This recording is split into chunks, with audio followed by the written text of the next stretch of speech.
Hey, what's up? Zero back again. I'm here with some more Black Ops gameplay. Thought I was going to get some GoldenEye gameplay from the Wii, but my Wii got confiscated by the cops in some stupid case that luckily I'm not being prosecuted in, but man, it's been one hell of a week.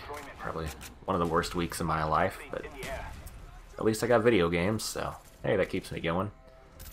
Oh, I've had some horrible games earlier on this week, or earlier on the night before I had this one. I think I was the only person in the game before this one was a positive KD. I think the rest of my team, the best they had was a .5, which is, you know, 2 deaths for every 1 kill. So I got this one, I thought, man, I'm just going to sit back and camp. Yeah, I was trying for the 9 kill streak reward, or the contract, I can't remember what it was, but I found out that it meant 9 kill streaks with your gun, because in the last few games I'd been getting 9 kill streaks, including my napalm, but I wasn't getting the reward for anything. And also I was trying to get the, I think 40 kill streaks with the, or no, 80 kills with tactical mask. So, I was way down on that. I think I had 20 minutes to go at the start of this game, and I only had 30-some kills just because the last couple games I'd just been spawn camped because of the team that I'd been talking about. So I'm just sitting here behind this rock, seeing what happens. I know we don't have B, but it's kind of pointless to rush down there into B right now because the other team has it covered so well, and it's not a whole lot I can do. Looks like somebody's going for A here too, and you know.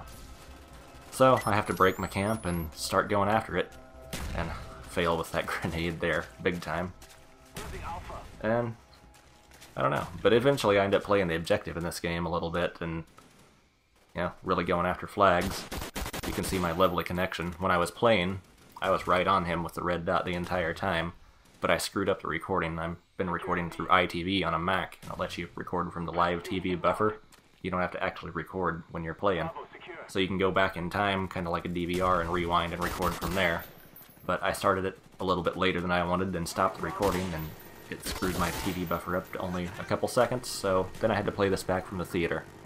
And I don't know, I kind of like the theater. It lets you see what kind of effects lag has, because, you know, like I said, in my screen, when I was playing the game, my dot was right on him, and as you can see there, it was way behind.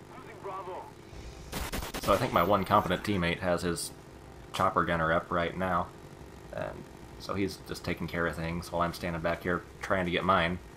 I really want to fulfill that contract, and right there I did, mounted body bags. So that means I got my chopper gunner right now, and not really a whole lot I can do until it comes up.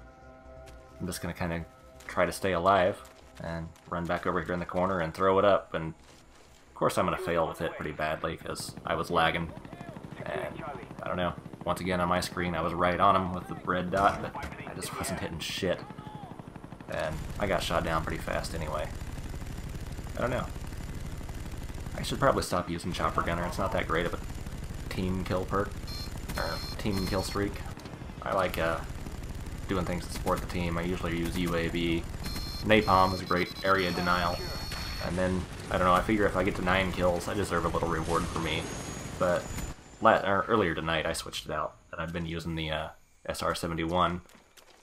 And I think that's a little bit better. I switched it out for the napalm strike, just because I actually got with a team.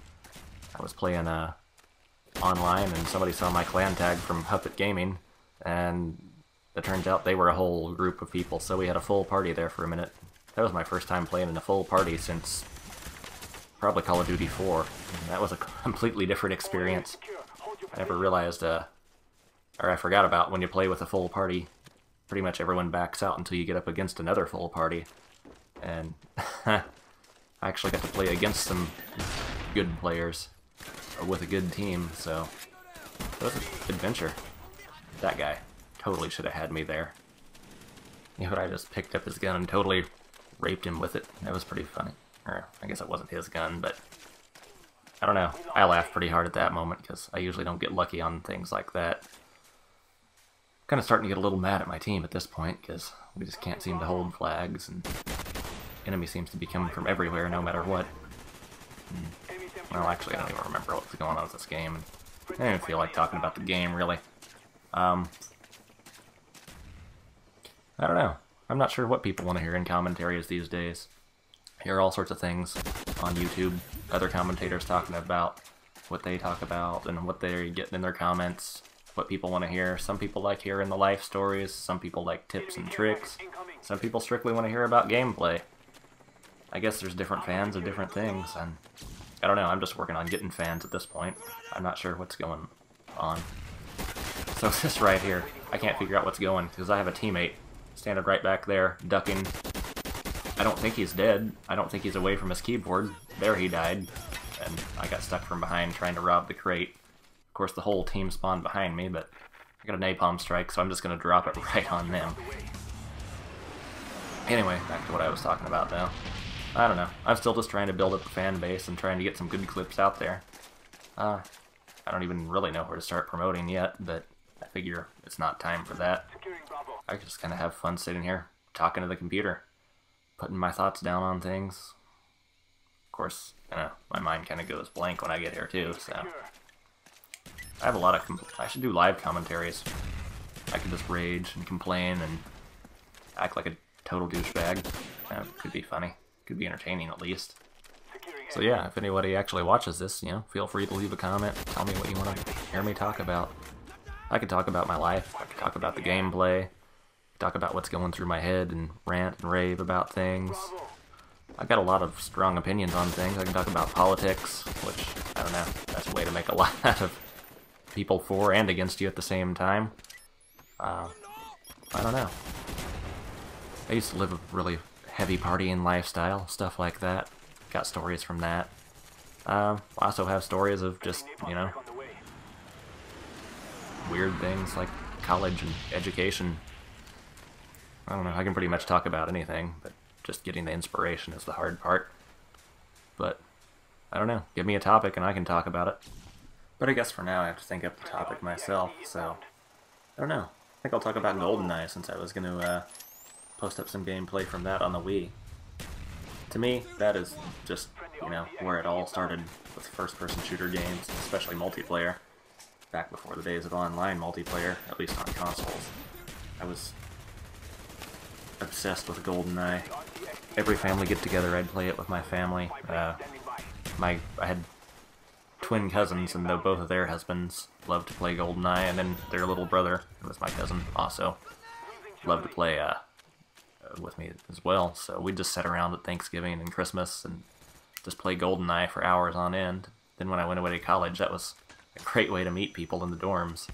I'd just sit there with my door open playing, and anybody that wanted to come along could just come in and join, and ended up having just rooms full of people every night playing. And I don't know, I got really good at it.